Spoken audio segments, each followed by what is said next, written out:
محترم ناظرین، السلام علیکم ورحمۃ اللہ وبرکاتہ۔ مسبوق اگر بھول کر امام کے ساتھ سلام پھیر دے تو کیا حکم ہے؟ الجواب باللہ التوفیق، بسم اللہ الرحمن الرحیم۔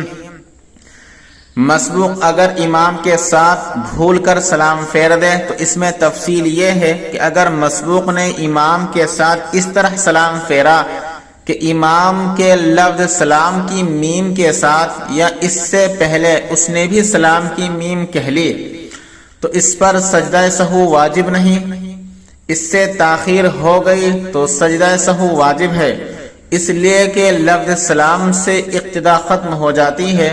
عموماً مقتدی کا سلام امام کے سلام کے بعد ہوتا ہے، اس لیے سجدہ سہو لازم ہے۔